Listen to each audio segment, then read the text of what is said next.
कुंडली 100 समाधान, देश की हर ज्योतिषीय पद्धति के समावेश के साथ संपूर्ण, आकर्षक और सबसे सटीक एस्ट्रोसेज बृहत कुंडली आज अभी लें, क्योंकि भविष्य में ही छिपे हैं जीवन के संकेत। हर हर महादेव। आपने क्लिक किया है AstroSage the number 1 in astrology. सूर्य का हो रहा है गोचर, मीन राशि में पहुंचेंगे सूर्य, यानी कि सूर्य अग्नि तत्व वाला ग्रह पहुंचेगा जल तत्व की राशि में। गोचर कब हो रहा है? तो ये गोचर हो रहा है 14 मार्च को, दिन शनिवार का होगा और सुबह के 11:45 पर ये गोचर हो जाएगा। सूर्य अपने मित्र हैं इनके बृहस्पति, जिनकी राशि होगी मीन, तो अपने मित्र की राशि में पहुंचेंगे और चूंकि ये जल तत्व की राशि है और यहां पर एक अग्नि तत्व प्रधान ग्रह पहुंचेगा, तो क्या खेल होगा ये आपको मैं बताऊंगी। तो सूर्य और सूर्य के गोचर से जुड़ी जानकारियां तो मैं आपको दूंगी ही, साथ ही मैं आपको कुछ ऐसी बातें बताऊंगी एस्ट्रोलॉजी और एस्ट्रोनॉमी से जुड़ी हुई, जिसे आप उन लोगों के सामने बता सकते हैं जो ज्योतिष को अंधविश्वास कहते हैं, या जो कहते हैं कि मैं ज्योतिष में नहीं मानता या मानती। ज्योतिष कोई भगवान थोड़ी है जिसे मानना या नहीं मानना है।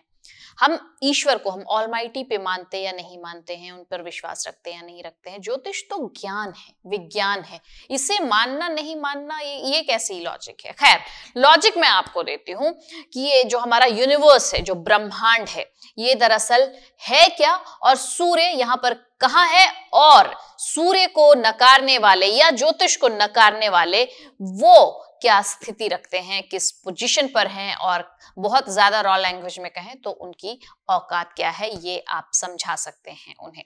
देखिए, जिस जमीन पर हम रहते हैं, आप अपने आकार से उसकी तुलना कीजिएगा तो आपके आकार से तकरीबन वो 20 अरब खरब गुना बड़ी है। मतलब उसके आकार का आप अंदाजा नहीं लगा सकते यूं नंगी आंखों से।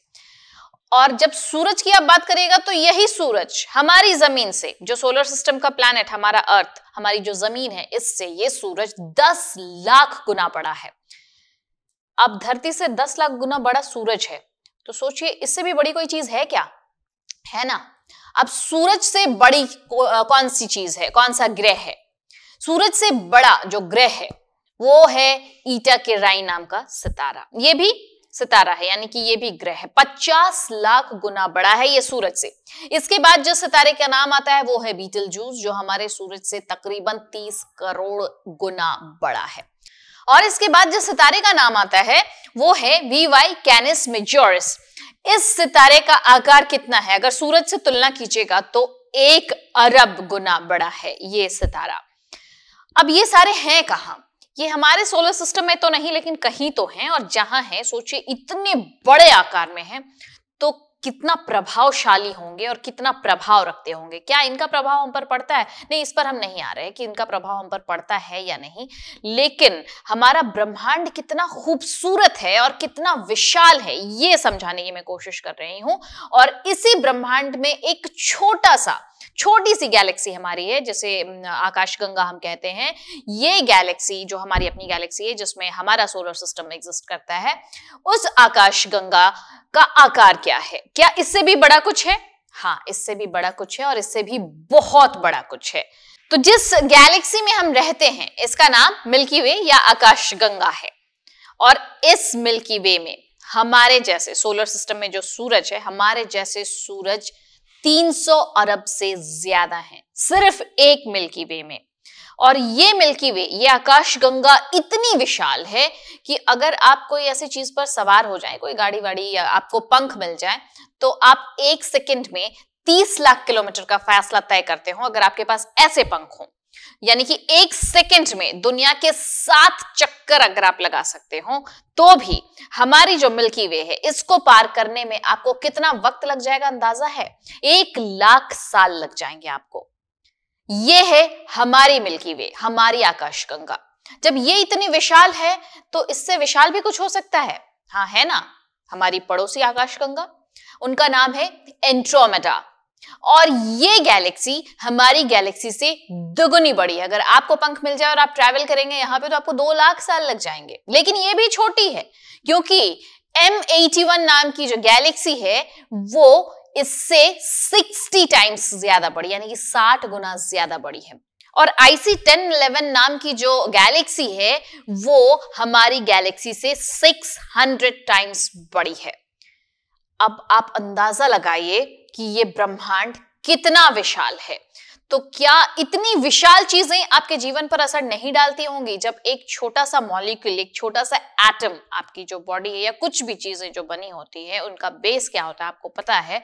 तो इतनी छोटी सी चीजें जब इतनी प्रभावशाली होती है तो इतने बड़े बड़े ग्रह, इतने बड़े बड़े पिंड असर नहीं डालते होंगे क्या? किस तरह का असर डालते हैं इसका अंदाजा उन्हें नहीं है जो ज्योतिष को नकारते हैं। जिन सितारों की हम बात कर रहे थे कि ये इतने बड़े हैं, इतने ज्यादा गुना बड़े हैं, इतने ज्यादा गुना बड़े हैं, तो ये सारे सितारे कहाँ रहते हैं? ये सारे सितारे गैलेक्सीज में रहते हैं और तरह तरह की गैलेक्सीज थी जिनके नाम मैंने आपको बताए हैं। और ये सारी गैलेक्सीज भी बंच बनाकर रहती हैं। जैसे कि आप अपने घर में रहते हैं वैसे आपका परिवार जो है एक सोसाइटी में रहता है, और एक ये सोसाइटी है ये एक मोहल्ले में स्थित होती है। एक मोहल्ला जो होता है वो एक नगर में स्थित होता है, एक नगर जो होता है वो एक राज्य में स्थित होता है, एक राज्य जो होता है वो एक देश में स्थित होता है। तो उसी तरीके से ये जो गैलेक्सीज है, ये गैलेक्सी कई सारी गैलेक्सीज मिलकर बनाती है क्लस्टर। और हमारी गैलेक्सी जिस क्लस्टर में है इसका नाम रखा है हमने विर्गो क्लस्टर। और सिर्फ इस क्लस्टर में कितनी गैलेक्सीज है पता है? जैसे हमारी सिर्फ एक गैलेक्सी है मिल्की वे, वैसी कितनी गैलेक्सीज है? कुल 47,000 गैलेक्सी यानी कि 47,000 गैलेक्सीज हैं एक क्लस्टर में, जो हमारी क्लस्टर है। और इस क्लस्टर, ये जो क्लस्टर जिनके बारे में मैंने बताया जिसमें 47,000 सिर्फ गैलेक्सीज हैं, ऐसे क्लस्टर्स भी आपस में मिलकर बनाते हैं, छोटे छोटे क्लस्टर्स मिलकर बनाते हैं सुपर क्लस्टर। और जिस सुपर क्लस्टर में हम रहते हैं, मतलब हमारी गैलेक्सी जहां है, उस गैलेक्सी में हमारा प्लैनेट अर्थ जहां है, उसे लोकल सुपर क्लस्टर कहते हैं। और इस सुपर क्लस्टर में कितने क्लस्टर्स हैं पता है? तकरीबन 100 क्लस्टर्स एक सुपर क्लस्टर में हैं। और इस तरह के सुपर क्लस्टर्स की संख्या कितनी है पता है? 1 करोड़ जितनी संख्या होती है। तो 1 करोड़ सुपर क्लस्टर हमारी ब्रह्मांड में मौजूद हैं। और इनका जो जाल है बड़ा खूबसूरत सा दिखता है। अगर आप कभी अंतरिक्ष की तस्वीर देखने की कोशिश कीजिएगा या नासा की वेबसाइट से देखिएगा या यूट्यूब पर या यूनिवर्स सर्च करके देखिएगा तो बड़ी खूबसूरत सी ये जाल ऐसी दिखाई पड़ती है। और इतने बड़े बड़े पिंड, इतने बड़े बड़े ग्रह जो दिख रहे होते हैं, उस ग्रह के मुकाबले हमारी पृथ्वी की साइज कितनी छोटी हुई आप अंदाजा लगाइए। और उस पृथ्वी में हम जैसे मानव कितने छोटे आकार के हुए इसका अंदाजा लगाइए। और हम उस बुद्धि से क्या बहस करते हैं कि एस्ट्रोलॉजी है या नहीं, एस्ट्रोलॉजी में मानते हैं या नहीं। इससे ज्ञान का अंदाजा लगाइए कि और कितना ज्ञान कमाना आपको बाकी है। तो जो ऐसे अंधविश्वासों को बढ़ावा देते हैं उनको आप कुछ ये जवाब दे सकते हैं। चलिए, बात बहुत हो गई, अब हम बताते हैं आपको जानकारी कि सूर्य का जो गोचर हो रहा है, जिसकी वजह से आपने ये वीडियो क्लिक किया है, तो ये सूर्य का गोचर आपकी राशि पर क्या प्रभाव डालने वाला है और क्या असर कराने वाला है। सबसे पहले बारी मेष राशि की है। तो मेष राशि वाले जातक, आपकी राशि के लिए सूर्यदेव पंचम भाव के स्वामी होते हैं और आपकी राशि से मंगल से सूर्यदेव की मित्रता भी होती है। तो मीन राशि में जब इनका गोचर होगा तो आपके द्वादश भाव में ये प्रवेश करेंगे और ये गोचर कई मायनों में अहम रहने वाला है, क्योंकि इससे विदेश जाकर पढ़ाई का सपना जो देख रहे हैं उनका सपना पूरा हो सकता है। कोई विदेशी कॉलेज या यूनिवर्सिटी में आपको दाखिला मिल सकता है। आपकी खुशी चरम पर होगी। कुछ लोगों को प्रेम संबंधों में कुछ निराशा हाथ लग सकती है और संभवतः उनका प्रियतम कुछ दूर यात्रा पर भी जा सकता है। इससे इनका मिलना जुलना हो सकता है कि कम हो जाए या संभव ही ना हो। ऐसे में खुद को हिम्मत दीजिएगा। इस तरीके से इस गोचर में कुछ लोगों को विदेश जाने का सौगात मिल सकता है और विरोधियों पर आपका प्रभाव रहने वाला है। ये आपसे दब कर रहेंगे, लेकिन आपके खर्चों में अप्रत्याशित वृद्धि हो सकती है और इसका बोझ आपकी जेब पर पड़ेगा। इसीलिए धन सोच समझकर खर्च करिएगा। किसी भी तरीके के निवेश के लिए सोच समझकर प्लानिंग कर लीजिएगा, उसके बाद ही इन्वेस्ट कीजिएगा। हेल्थ को लेकर थोड़ा सा मामला नरम दिख रहा है। तेज बुखार या फिर कोई समस्या आपको परेशान कर सकती है। चूंकि इस वक्त में मौसम में नरमी गर्मी रहेगी तो थोड़ा हेल्थ कॉन्शियस रहिएगा। विवाद या कोर्ट कचहरी के मामलों के लिए समय आपके फेवर में नहीं है, तो इंतजार कीजिएगा, समय आपके फेवर में आ जाएगा। थोड़ा संयम रखिएगा। उपाय क्या करना है? तो आपको हर दिन सूर्यदेव को जल चढ़ाना है और आदित्य हृदय स्तोत्र का पाठ करना है। अगली राशि है वृषभ राशि। तो वृषभ राशि के लोगों के लिए सूर्य आपके सुख स्थान यानी कि चतुर्थ भाव के स्वामी होते हैं और अपने इस गोचर में वो मीन राशि यानी कि आपकी राशि से एकादश भाव में प्रवेश करेंगे। तो एकादश भाव को लाभ का भाव कहते हैं। आमतौर पर सूर्य का एकादश भाव में गोचर अनुकूल परिणाम ही देता है, इसीलिए इस गोचर के परिणाम के स्वरूप आपकी आमदनी में हो जाएगी बढ़ोतरी। आपको आर्थिक तौर पर मिलेंगे लाभ जो आपकी आर्थिक स्थिति को मजबूत करने में आपकी मदद करेंगे। समाज में आपका स्तर ऊंचा उठेगा और आपको समाज के गणमान्य लोगों से मिलने जुलने का मौका भी मिलेगा। कुछ नए संपर्क बनेंगे जो भविष्य में आपको काफी काम भी आने वाले हैं। एजुकेशन के लिहाज से देखिए तो आपने जो कोशिशें की थी उससे आपको सफलता मिलती दिख रही है। अगर आप मैरिड हैं तो आपकी संतान आपको लाभ पहुंचाने वाली है। आपके मन की इच्छाएं पूरी होंगी। जो योजनाएं काफी लंबे समय से लंबित चली आ रही थी, पेंडिंग थी, वो अब पूरी होने लगेगी और इससे आपको बेनिफिट्स हो सकते हैं।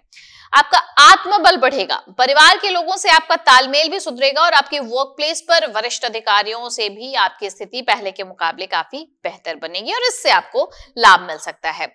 सरकारी क्षेत्र से लाभ के अच्छे योग बन रहे हैं और वाद विवाद में आपको विजय मिलने वाली है। उपाय क्या करना चाहिए आपको? तो हर दिन सुख की प्राप्ति अगर आप चाहते हैं तो सूर्य देव की आराधना कीजिएगा, जल चढ़ाइएगा उन्हें। मिथुन राशि वाले, आपके लिए सूर्य देव तीसरे भाव के स्वामी होते हैं और इस गोचर काल में आपके दशम भाव में ये प्रवेश कर रहे हैं। दशम भाव सूर्य को दिग्बल दे देता है। यहाँ पे ये बहुत बलशाली हो जाते हैं। ऐसी स्थिति में आपको अपने कार्यस्थल पर बहुत अच्छे परिणाम मिलेंगे और आपके पद और अधिकारों में वृद्धि होगी। आपको यश मिलेगा, सम्मान मिलेगा, आपके आत्मबल में भी बढ़ोतरी होगी और आपको सरकार या राज्य पक्ष से कुछ लाभ भी हो सकता है। जो लोग सरकारी क्षेत्र में काम कर रहे हैं उन्हें विशेष रूप से इस दौरान लाभ मिलने वाला है। इस समय में आपको अपने परिवार से संबंधित कुछ अच्छे समाचार मिल सकते हैं। आपका सामाजिक स्तर थोड़ा ऊंचा हो जाएगा। आप हर काम बहुत अच्छे तरीके से अंजाम तक ले जाएंगे और अपनी काबिलियत चारों तरफ फैलाएंगे। तारीफें होंगी आपकी। विरोधी शांत रहेंगे और समाज में आपकी स्थिति और प्रबल बनने वाली है। वरिष्ठ अधिकारियों से आपके संबंध बढ़िया होंगे और इस दौरान आपको अच्छा धन भी मिल जाएगा। आप अपने खुद के प्रयासों से अपने काम को बेहतर बना पाएंगे और कुछ लोग किसी हॉबी को अपने प्रोफेशन बना सकते हैं जिसमें उन्हें कामयाबी मिलेगी। यदि आप कोई व्यापार करते हैं तो उसमें आपको अपने भाई बहन का सहयोग मिल सकता है और अपनी मार्केटिंग और सोशल मीडिया की मदद से आप अपने बिजनेस को और आगे बढ़ाने में भी कामयाब हो सकते हैं। फिर भी मैं उपाय बता दे रही हूं आपको क्या करना है। तो आपको हर दिन बिना किसी गैप के सूर्य देव को जल चढ़ाने चाहिए। अगली राशि है कर्क राशि। तो कर्क राशि के जातक, आपके लिए चंद्रदेव के परम मित्र हैं सूर्य देव। आपकी राशि से नवम भाव में गोचर करेंगे। आपके दूसरे भाव के ये स्वामी होते हैं और शुक्र के इस गोचर के प्रभाव से आपके परिवार का सहयोग मिलेगा। परिवार के लोगों की मदद से आप अपने कामों में सफलता पाएंगे। हालांकि इस दौरान आपके पिताजी को स्वास्थ्य संबंधित परेशानियां घेर सकती हैं और इस वजह से उनका स्वास्थ्य कुछ पीड़ित हो सकता है, लेकिन आपके मान सम्मान में बढ़ोतरी होने वाली है। परिवार में आपको सफलता मिलेगी। आपके लोगों, आपके जो अपने हैं उनको सफलता मिलेगी। आप किसी धार्मिक यात्रा पर जा सकते हैं। माता पिता को लेकर आप तीर्थ यात्रा कर लीजिए, ये बहुत बढ़िया रहेगा। इससे आपको मानसिक शांति मिलेगी। आपने जो धन कमाया है उसे आप किसी विशेष परोपकार के कार्य में लगा सकते हैं। आपको इससे आत्मिक संतुष्टि की अनुभूति होगी। सूर्य के इस गोचर में आप आत्म मंथन के दौर से गुजरेंगे। ऐसी संभावना है कि आपको किसी वरिष्ठ या गुरु समान व्यक्ति से मिलने का भी मौका मिले जो आपके जीवन में नई दिशाएं ला देंगे। यह दिशा भविष्य में आपके बहुत काम आने वाली है। इस समय में आपको बढ़िया लाभ होने वाला है और आपका धन कई गुना बढ़ सकता है। सूर्य का ये गोचर समाज में आपको प्रतिष्ठित बनाएगा। उपाय के तौर पर आपको क्या करना चाहिए? तो श्वेतार्क वृक्ष की पूजा कीजिएगा और इस वृक्ष पर जल भी अर्पण कीजिएगा। अगली राशि है सिंह राशि। आपके लिए सूर्यदेव का कोई भी गोचर हो वो विशेष रूप से महत्वपूर्ण ही होता है क्योंकि सूर्यदेव आपकी ही राशि के स्वामी होते हैं। तो सूर्य के मीन राशि में गोचर के दौरान आपकी राशि से अष्टम भाव में प्रवेश करेंगे और इस गोचर के प्रभाव से आपको मिश्रित परिणामों की प्राप्ति होगी। जहां एक और आपका स्वास्थ्य संबंधी जो कष्ट है वो थोड़ा सा बढ़ता आपको दिखेगा, स्वास्थ्य पीड़ित हो सकता है, तो दूसरी तरफ आपका मन गहन आध्यात्मिक कार्यों में लगने वाला है।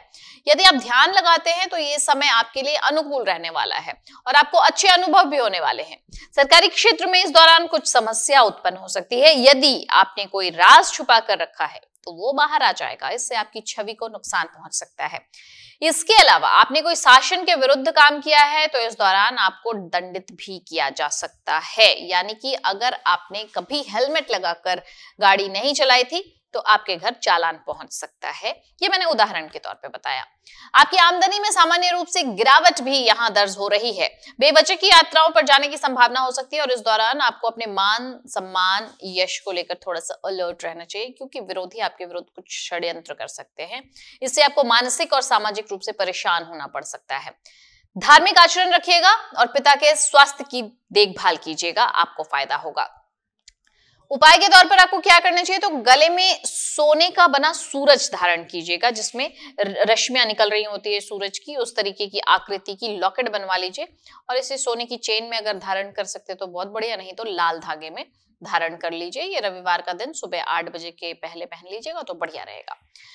अगली राशि कन्या राशि। कन्या राशि में जन्मे लोगों के लिए सूर्यदेव 12वें भाव के स्वामी हैं। अपने मीन राशि में गोचर के दौरान ये आपके 7वें भाव में प्रवेश करेंगे। इस गोचर के परिणाम के तौर पर आपको व्यापार के सिलसिले में बहुत अच्छे परिणाम मिलेंगे। आपका बिजनेस गति पकड़ेगा, आपके बिजनेस का विस्तार भी होगा और समाज में रसूखदार लोगों से आपके बिजनेस में कोई विशेष लाभ हो सकता है। यदि आप नौकरी करते हैं तो सूर्य का ये गोचर आपके लिए खुशियों की सौगात ला रहा है। आपको प्रमोशन मिल सकता है, कुछ विशेष परिस्थितियों में आपकी तनख्वाह में भी वृद्धि हो सकती है। ये गोचर आपके करियर के लिए अनुकूल रहेगा और विदेशी माध्यमों से भी आपके बिजनेस में अच्छा खासा लाभ मिलने वाला है। मल्टीनेशनल कंपनीज में काम कर रहे लोगों के लिए ये अच्छी खबर लेकर आने वाला है। और इसके अलग आपके दाम्पत्य जीवन की मैं बात बताऊं तो थोड़ा सा तनाव बढ़ सकता है, क्योंकि सूर्य का जो गोचर हो रहा है ये दाम्पत्य जीवन के लिए बहुत बेहतर नहीं मैं कहूंगी। अग्नि तत्व है और ये जल तत्व की राशि में दाम्पत्य जीवन में उबाल लेकर आएगा। आप और आपके जीवन साथी के मध्य में कोई लड़ाई हो सकती है, इसलिए आपको ध्यान रखना होगा कि यदि आपने अपने व्यवहार पर कंट्रोल रखा है तो बढ़िया है, नहीं रखा है तो फिर आप तैयार रहिए एक महाभारत के लिए जो आपके परिवार में होगी। तो बेहतर है वाणी पर नियंत्रण रखिए, व्यवहार में नियंत्रण रखिए, बढ़िया रहेगा। उपाय के तौर पर मैं आपको बता देती हूँ कि आपको ओम सूर्याय नमः मंत्र का जाप करना है 108 बार, इतवार के इतवार कर लीजिए, बढ़िया रहेगा।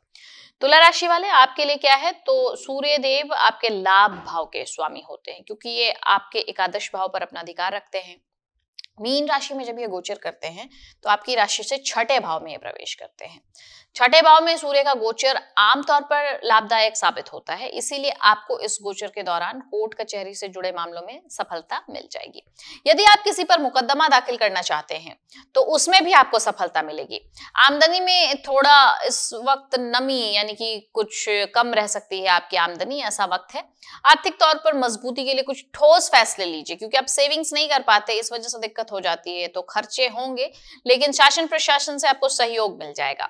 सरकारी क्षेत्र में अगर आप काम कर रहे हैं तो आपके लिए नतीजे अच्छे होंगे। इस दौरान आपके संबंध आपके सीनियर्स से सुधरेंगे, आपको बेनिफिट्स होंगे, आपको नौकरी भी मिल सकती है नई। अच्छी बात यह है कि इस दौरान आप अपना लोन चुका पाएंगे, जो बैंक से लोन ले रखा था या फिर कर्ज वर्ज ले रखा था वो आप चुका पाएंगे और आपको इससे अच्छा लगेगा। मामा पक्ष के लोगों से धन को लेकर कोई कहासुनी हो सकती है। आपको सेहत के लिहाज से अलर्ट थोड़ा रहना है, क्योंकि हल्का फुल्का बुखार हो सकता है। गोचर का ये काल आपको आर्थिक और सामाजिक तौर पर लाभ दे जाएगा। उपाय फिर भी मैं आपको बता दे रही हूं क्या करिएगा, तो बीमार लोगों को मुफ्त में रविवार के दिन दवाइयां बांटिएगा, ये फायदा पहुंचाएगा। वृश्चिक राशि वाले आपके लिए क्या करना है सूर्यदेव के इस गोचर काल के दौरान पहले बताऊंगी, उससे पहले समझ लीजिए कि ये आपके लिए गोचर काल रहने वाला कैसा है। दशम भाव के स्वामी होते हैं आपके लिए सूर्य, और दशम भाव यानी कि आपका कर्म भाव।